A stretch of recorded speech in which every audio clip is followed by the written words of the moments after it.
Total fail today. Woke up at 8 o'clock. Was beaten by my wife and the kids who are downstairs watching Batman. Obviously I needed it. I have to listen to my body.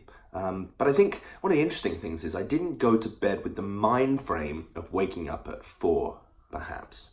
You know, when I went to bed, I thought, well, I don't have to go to work tomorrow and I have a lot of things to do.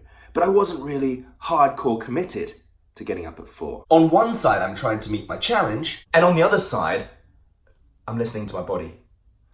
With every challenge that I've ever done, there's always come a point where I do listen to my body. And I'm not saying that packing it in and getting up at 8 is what I had in mind.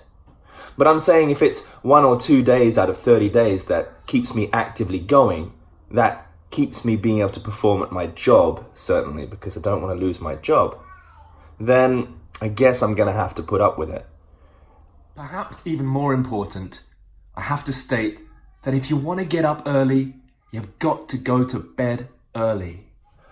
I think the first week has taught me this. I think it really has. You can't burn the candle at both ends, at least not when you're my age. And I'm not that old, but I'm not as young as I used to be. I mean, yesterday I felt really creative, and today I feel great. I'm going to go out in the garden and I'm going to get on with what I need to do. But I don't know what to say.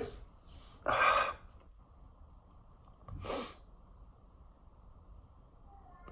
don't know what to say. Well, last night ended up to be a late night because of a few reasons. And there's always reasons. One of them was we had drum practice at the studio for the theatre. And that went on. And the second reason is we went to the bathhouse with the kids, as you saw in the vlog.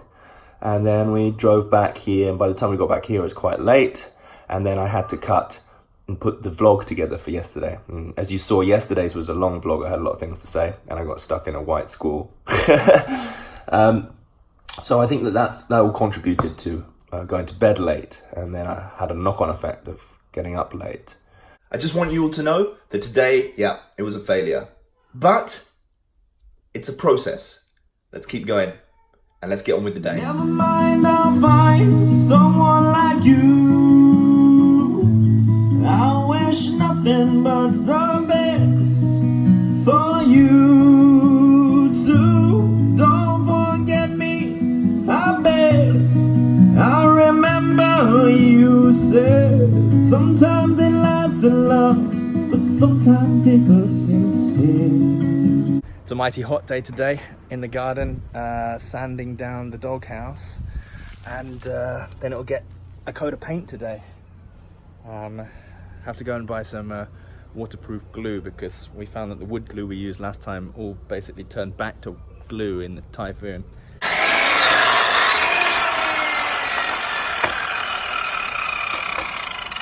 So I'm making raised vegetable garden beds for the kids, one for each so they don't fight. And what I've done is I've got some old reclaimed deck wood and I've cut it to size, and then I'm just gonna screw it back together and make 2 raised beds. Our doghouse is getting its first coat of paint now. Leski, what are you doing? Brush. And what are you painting? White. White brush. White brush. White brush. Okay, whose house is this? Magusa. Okay. That's what? I'm making Oh, look. I'm making your garden. Look. It's been a busy day today, out in the sun, out in the garden, building stuff, working on the front garden.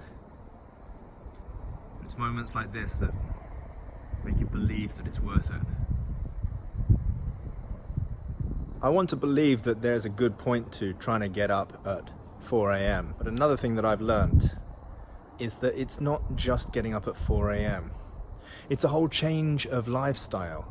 It's a change of how you do things. It's a change of routine. Maybe that's why the people who get up at 4 that are successful, written books about it.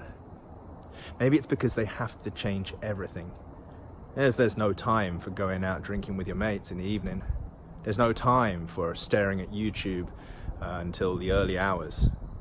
You really have to get to bed early, get up, get cracking, work hard, and go to bed.